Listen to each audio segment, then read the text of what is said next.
আসসালামু আলাইকুম। চাকরি জীবনে আজকে 14 বছর রানিং চলতেছে, কিন্তু অনেকে ভাবে হয়তো 4-5 বছর চাকরি, কিন্তু না।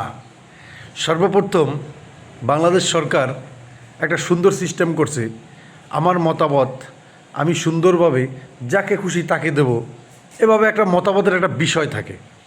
তো বাংলাদেশ সরকার যেটা বলতে চেয়েছি, এরকম একটা পদ্ধতি এবার তৈরি করেছে। কী পদ্ধতি? সেটা হয়েছে আপনার কি বলে যে পোস্টাল ভোটের মাধ্যমে আপনি ভোট দিবেন। সেই ভোটটা আপনি কাকে দিবেন, আপনার মতামত কি, আপনি কাকে ভালোবাসেন, আপনি কোনো দলের না, কাকে ভালোবাসেন, এবং বাংলাদেশের একজন নাগরিক হিসাবে আপনি ভোটটা দিতে পারবেন কি না, এটারও একটা নিশ্চয়তা আছে। যেটা বর্তমান সরকার কিন্তু সেটা করেছে যে আপনার ভোট আপনি দেবেন, যাকে খুশি তাকে দেবেন। বিষয়টা হয়েছে এরকম যে আমার হাতে বাংলাদেশ নির্বাচন কমিশন থেকে একটা খাম আসছিল।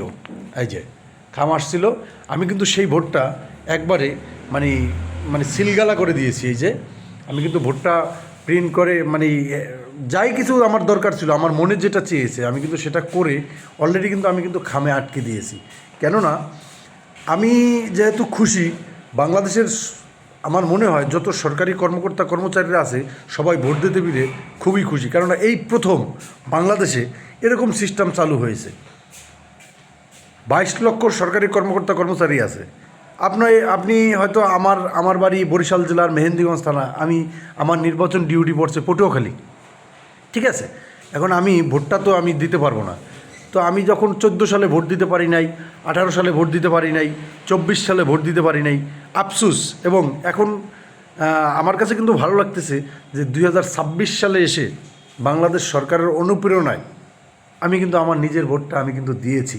এটা কিন্তু আমার কাছে একটা ভালো লাগা, এবং আমার যে মনের যে আবেগ অনুভূতি, এটা কিন্তু আমি প্রকাশ করলাম। কাকে ভোট দিয়েছি সেটা কিন্তু আমি বলতে যাব না বা বলবো না। তো বিষয় সবচেয়ে আকর্ষণীয় বিষয় হয়েছে আমি ভোটটা দিতে পেরেছি। এটাই আমার কাছে একটা আনন্দ। এই আনন্দ আমার মনে হয় যে যেই নির্বাচনে জয়ী হোক না কেন, হতেই পারে। হ্যাঁ, আপনার মূল্যবান মতামত আপনি গিফট করেছেন। আপনি বাংলাদেশের একজন নাগরিক হিসাবে সচেতন নাগরিক, আপনি চাকরি করেন, হ্যাঁ, কিন্তু আপনার যে সুন্দর মতামত আপনি গিফট করছেন, এটা কিন্তু অনেক কিছু, অনেক অনেক বড় পাওয়া আমি মনে করি। তো সর্বোপরি হয়েছে আপনারা যারা সরকারি চাকরি করেন, আপনারা কি ভোট দিতে পেরেছেন? আমি কিন্তু ভোট দিয়েছি, এবং ভিডিওটা আমার ছাড়তে দেরি হয়ে গেছে, কিন্তু তারপরেও কিন্তু আমি আপনাদের সম্মুখে আমি কিন্তু দেখাইলাম। যাই হোক, আমার আর কিছুই করার নাই। ভোট কার্যক্রম শেষ। হ্যাঁ, সবাই সবার জায়গা থেকে ভোট দিবেন। হ্যাঁ, আপনার যাকে খুশি তাকে দিবেন। সেই পরিবেশ পরিস্থিতি বজায় রেখে আপনি আপনার মূল্যবান কথা আপনি বজায় রাখবেন বা বলতে চাইবেন। ভালো থাকবেন সকলে। আল্লাহ হাফেজ। সবচেয়ে ভালো লাগে জীবনের প্রথম চাকরি জীবনে এসে ভোট দিতে পেরে।